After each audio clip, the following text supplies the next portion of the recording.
spent 28 years as a general contractor, and Angela was a professor at a junior college, and we had a commercial cattle operation that was spread over several counties, and I was doing my job as a general contractor. I had just really grown tired of doing what I was doing. You know, things had changed so much over the years, and handshakes didn't mean anything anymore. You know, and our contracts went from being very simple 2 or 3 page contracts to being hundreds of pages, bonding, insurance. It just was a grind that I was ready to kind of get away from. And I wanted to do something that I wanted to do for a short period of time rather than the 28 years prior that I had spent building.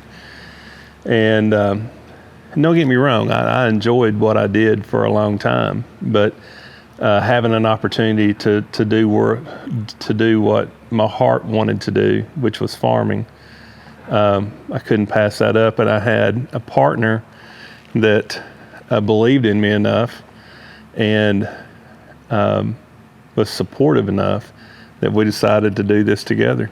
So we're a blended family. So he spent 28 years in construction. I spent my time teaching. He was divorced. I was a widow. We merged our families and decided to just create something together. And so this is our baby. We have 4 children together and then a 5th with Rabbit Ridge Farms. And it started with us vowing to only feed our family food that we raised. So since he had a cattle operation, obviously we were already eating our own beef. But the first addition we had was pigs.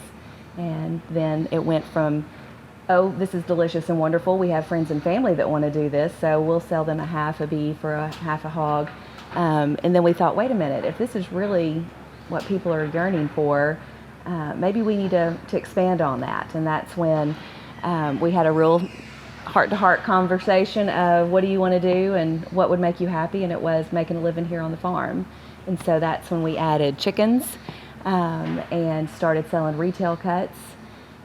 And Rabbit Ridge Farms, it officially was established in 2014, and we started selling retail cuts probably in 15, and we were dragging a trailer all over the state, begging people, can we park in your driveway to sell meat, and it was a lot of work. And we even went to festivals. And do you want to tell the story about the difference maker? Well, I have to back up just a little bit there because the second animal we added was hogs. And I'm not an animal rescue person. Oh yeah, I forgot about that. And he loves animals. I love animals, and I'm always I'm constantly amazed at animals and the similarities that we have with animals.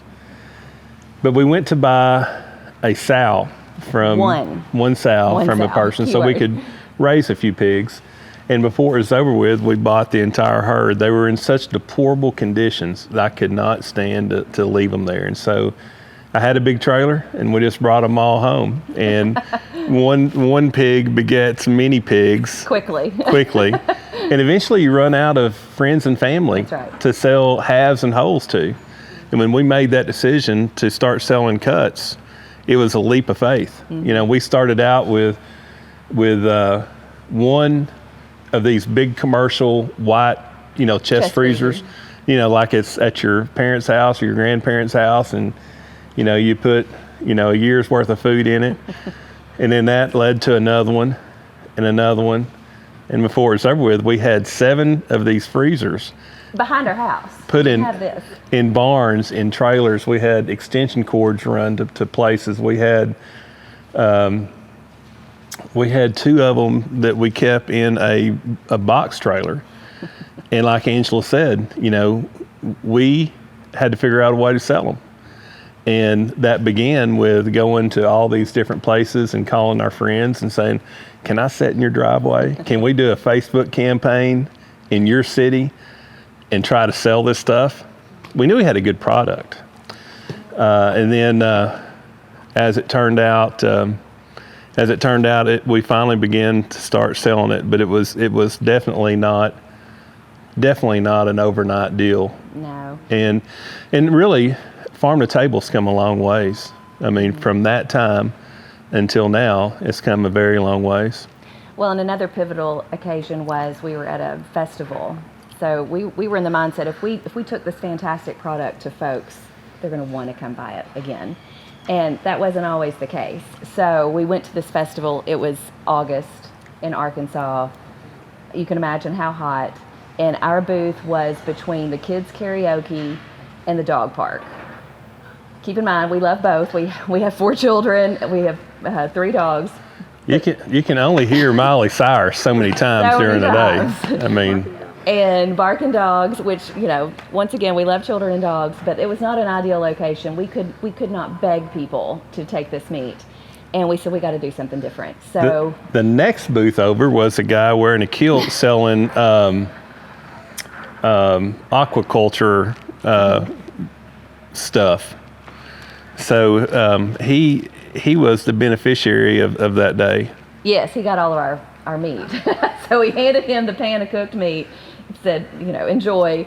We went straight to a restaurant, sat at the bar, and said, we got to do something different.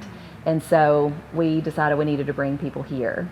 And that was the beginning of this, the venue at Rabbit Ridge Farms.